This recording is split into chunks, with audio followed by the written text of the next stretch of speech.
Okay, welcome back to my DFTFringe tutorials. In this one we're going to discuss the outline functions of DFTFringe.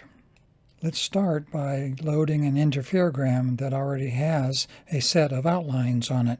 There are three types of outlines you can use: the outside edge,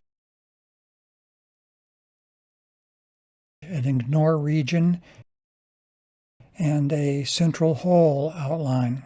So, while we are here, let's explore how you can delete any one of these. The controls to do that are over on the right-hand side of the image. Sorry for the screen capture dialog also overlapping that image. We'll start by deleting the mirror outline. Make sure you have it selected up here, and then press Delete here. Regions are small areas of the mirror we would like the analysis to ignore, like where the mirror clip was or the center donut on this mirror. Since you can have many regions, there's a list that contains them. You get to that list by pressing the Regions button, and from there you can select each one and delete the ones you desire. Here I'll delete Region 1 and then Region 2. Okay, now we're left with the central outline. This is used to outline a hole that you might have in a Cassegrain mirror. The interferogram wouldn't have any fringes in that spot. You probably can guess that to delete that, you press on the center outline button and then press the delete. And if you did guess that, you would be right. Okay, we're almost ready to start talking about how you do outline the mirror. But first, let's find out how you can get help if you can't remember everything I show you. So you go up and to the right, click on the Help, then the Outline Info will open up over on the left side. If you want to close that, there's a little X button to close it up on its right top corner. Okay, here's a new interferogram we're going to use to demonstrate how you can outline the mirror in the interferogram. Move your cursor over to the left side, then click and drag over to the right side. Down, you can move the mouse up and down to move the outline up and down. After you let up on the mouse button, you can once again click on the left or the right side of the outline and readjust those positions. You can also hold down the Shift key when you press with the mouse and move the whole outline around. The outline has a black dotted circle that should be placed just inside of the mirror's edge. Let's take a look at how you can modify what the outline looks like. You do that by going up to the Configuration and Preferences menu. Here you can change the color, the width, and the opacity of the outlines. The black dotted outline will always show in the middle of the colored outline. I find these settings to be real good for what I like to do. To know if you have the outline right inside the mirror's edge, I like to put the cursor right on the black outline and then use the H key to hide the outline to see where the cursor falls, to see if it falls right inside the mirror's edge. In this case, it might actually fall slightly outside the mirror's edge. It's hard to tell without further zooming in on the edge, but there are controls to help you do that zooming. So, click on this Edge Zoom control. The screen is divided into 4 sections: the upper half of the interferogram, the lower half, the right side, and then the left side. Each one is zoomed in a little bit. So here, let's examine the right side by hiding the outline on and off to see where our cursor falls. Then over here on the left side. Now I'm using the up, down, left, right keys and the plus and minus keys to adjust the outline as I see fit, and then use the hide key to check it. Now here I've used the minus key a whole bunch of times to shrink the outline so you can see what the effect is.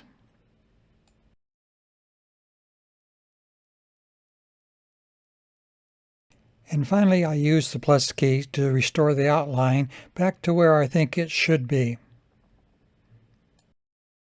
Okay, well, let's turn the zoom off and see how it looks. That looks good enough to me. All right, so you, like me and many other people, may be thinking, gee, that's a lot of work. Aren't computers smart enough to find the outline? Well, yes, you would be right. So let's talk about how DFTFringe will do that for you. First of all, you need good interferograms. It cannot find the outline on a crummy interferogram, but you probably aren't using crummy interferograms anyway. At least I hope not. The software looks for circular features inside the interferogram. If it finds one, it tries to fit a circle to just inside the outside edge of that feature. So let's load a new interferogram and take a look at the auto trace outline controls, which are right up here. That brings back a little bit of nostalgia for me. Here is a little bit of trivia. Why are they called auto trace outline and not just auto outline? Well, to begin with, our interferogram programs used to analyze fringes by tracing outlines. You would draw with your cursor along a fringe, and you would trace the fringe. Then you would use the mouse cursor and you would trace around the outline of the mirror. Eventually, we got more automated and we had a program that would auto trace the fringes, and so it was called auto trace fringe. We eventually had software that would trace the outline, and so of course it became auto trace outline to differentiate it from auto trace fringe. And so now we're left with these controls that are called auto trace outline instead of just auto outline. So the most important control of this feature is, of course, the Auto Trace Outline button. When you press it and there is an interferogram present, it traces the outline in the interferogram. Here you can see it searching a bit for the circle, and eventually, when it gets done, it unhighlights the outline. It did a pretty good job, I think. Let's press the Done button and see what we got. Of course, we should first adjust the blue circle to just inside the first side lobe.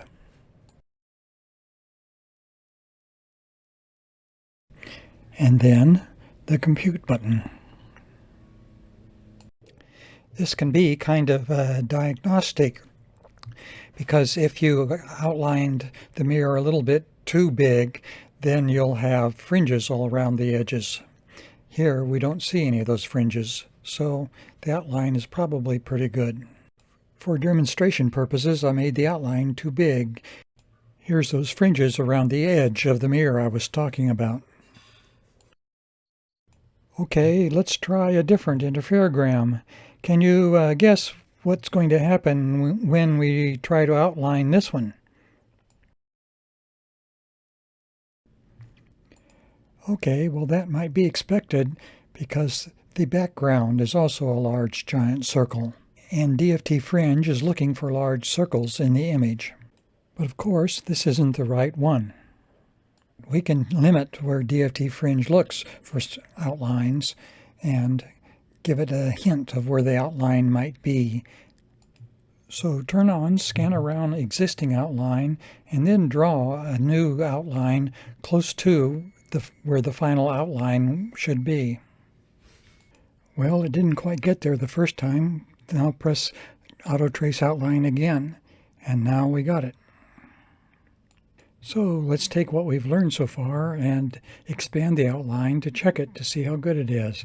Use the H key to hide the outline, and use our cursor to mark the outline, and alternately hide and unhide it and see how it looks.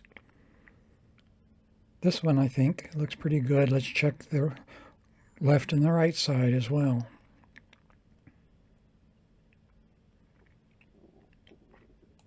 You might be interested in knowing that this is my first mirror that I ever tried to make. I only tried to make two. I never had the patience to get this mirror even better than it is. It's not a great mirror. These interferograms are made by a rather novel camera. This is a Raspberry Pi with the Raspberry Pi IQ high-quality camera and a 25mm focal length lens behind the interferometer. Okay, well, shall we analyze this mirror?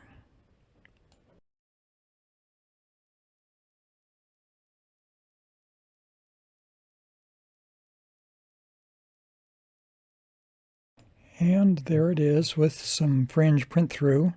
We won't talk about how you get rid of fringe print through. That's for another video. Well, there is one other control I'd like to talk about on this screen. It's not an outline feature, but it helps us determine the correct exposure of an interferogram. It shows us the intensity of each of the red, blue, and green channels across a path on the interferogram. On a perfectly exposed interferogram, only the red channel has data in it. This one we see a little bit of blue, and so it's slightly bit overexposed, or the white balance of the Raspberry Pi camera was set too high, or is interfering with taking a raw image. Anyway, the important thing to look at is that the red channel is not cropped at the top or cropped off at the bottom, and that the path across the fringes have a nice sinusoidal path. Here, the top ones are crunched down a little bit from the gamma correction that the camera uses. And that's usually the cause of fringe print-through. There's a little secret. Okay, well, I think that wraps up the outline features of DFTFringe. So I hope you found some of this beneficial, and we'll see you next time.